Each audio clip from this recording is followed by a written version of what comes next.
Okay hi everyone. सो आज हमें HCV का एक क्वेश्चन डिस्कस करना है। बेसिकली दो क्वेश्चंस हम साथ में डिस्कस करेंगे, question number 18 and question number 19। Similar questions हैं।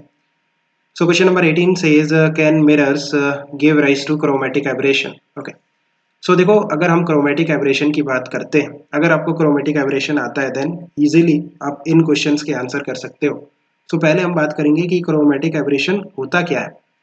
उसके लिए आपको एक लेंस लेना पड़ेगा। इस तरह से लेट्स से हमारे पास एक लेंस है। ये कैसा लेंस है? By convex, right. Let's say इस तरह से इसकी एक ये प्रिंसिपल एक्सिस है। नाउ जो रेडियस ऑफ कर्वेचर है ये वाला R1 है, एंड यहाँ पे जो रेडियस ऑफ कर्वेचर है दैट इज R2, एंड इस लेंस का जो रिफ्रैक्टिव इंडेक्स है वो है म्यू। सो अगर मैं कहता हूँ कि इस लेंस की फोकल लेंथ फाइंड आउट करो, देन आप फॉर्मूला यूज करोगे 1/f is equal to mu minus 1/R1 minus 1/R2, right. So आप देखो R1 R2 क्या है? Radius of curvature. So R1 R2 depend करते हैं ज्योमेट्री पे, लेंस की ज्योमेट्री पे। So for a given lens R1 और R2 की एक फिक्स वैल्यू होगी। सो 1/R1 माइनस 1/R2 इसकी एक कांस्टेंट वैल्यू आएगी फॉर अ गिवन लेंस। सो आप देखो कि ये जो वैल्यू है 1/R1 माइनस 1/R2 ये तो फिक्स हो गई। सो वी कैन से कि जो फोकल लेंथ है वो डिपेंड करती है म्यू पे। नाउ आप कहोगे कि म्यू भी तो कांस्टेंट होता है। म्यू कांस्टेंट नहीं होता है, बस सारा खेल यही है। आप देखो कि जो फोकल लेंथ है वो म्यू पे डिपेंड करेगी, और किस तरह से डिपेंड करेगी। आप देखो जो म्यू है वो न्यूमरेटर में है और जो एफ है वो डिनोमिनेटर में है। सो काइंड ऑफ इनमें इनवर्स रिलेशन है। अगर म्यू इंक्रीज होगा देन एफ डिक्रीज होगा, एंड वाइस वर्सा। म्यू अगर डिक्रीज होता है देन एफ इंक्रीज होगा, राइट। नाउ म्यू डिपेंड किस पे करता है? म्यू डिपेंड करता है लैम्डा पे। लैम्डा क्या है?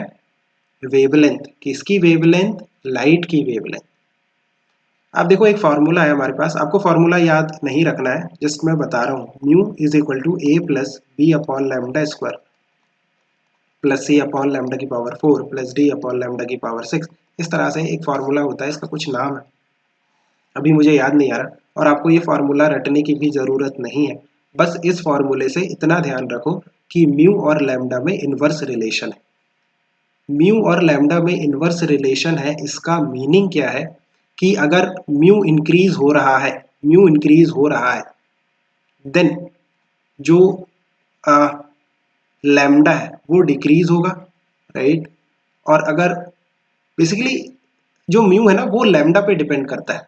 सो अगर लैम्डा डिक्रीज हो रहा है तो म्यू इंक्रीज हो रहा है, और अगर लैम्डा इंक्रीज हो रहा है देन म्यू डिक्रीज हो रहा है ना। मैं उल्टा बोल रहा था। सो अगर आप देखो lambda decrease then mu increase, और lambda increase so mu decrease, और म्यू पे डिपेंड कर रहा है एफ। आप देखो लैम्डा पे डिपेंड कर रहा है म्यू, और म्यू पे डिपेंड कर रही है फोकल लेंथ।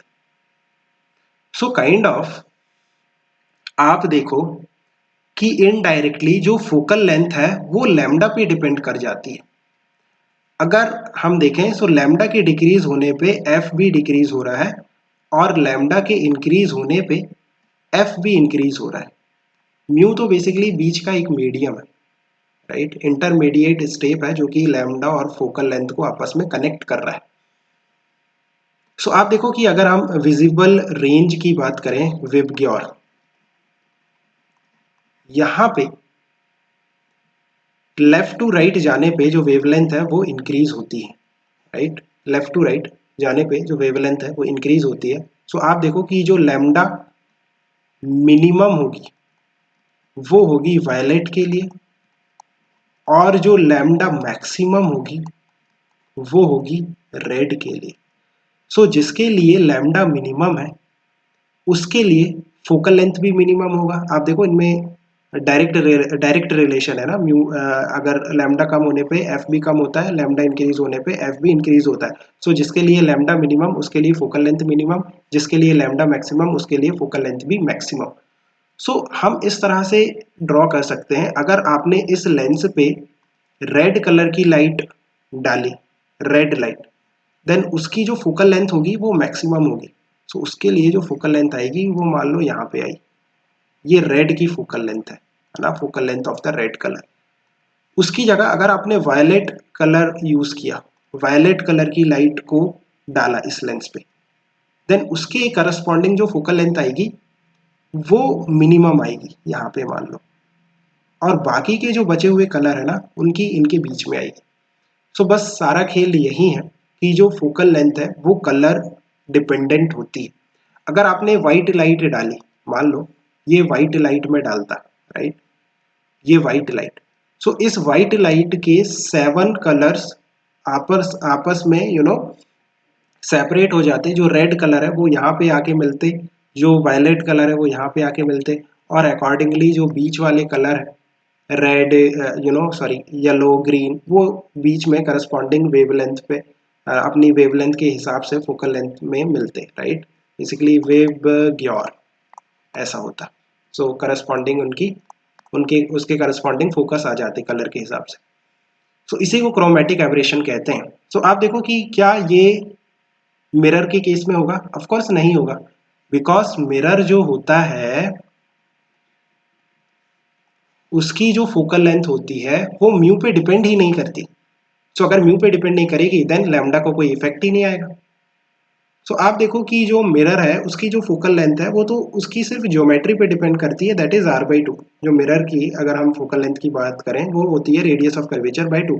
रेड कलर आएगा, रेड कलर आएगा तो वो भी वहीं जाके कन्वर्ज होगा जहां पे वायलेट कलर होगा, राइट। सारे कलर सेम पॉइंट पे जाके कन्वर्ज होंगे।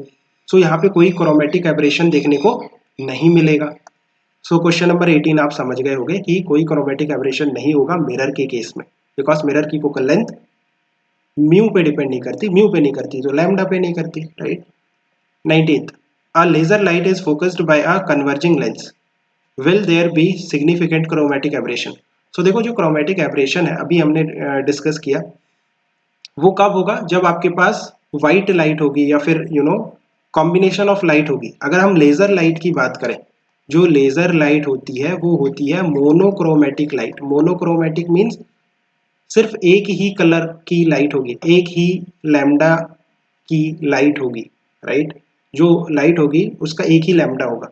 सो एक लैम्डा है, सो एक ही फोकस आएगा। सो क्रोमेटिक एब्रेशन देखने को नहीं मिलेगा। कब कब मिलेगा क्रोमेटिक एब्रेशन देखने को?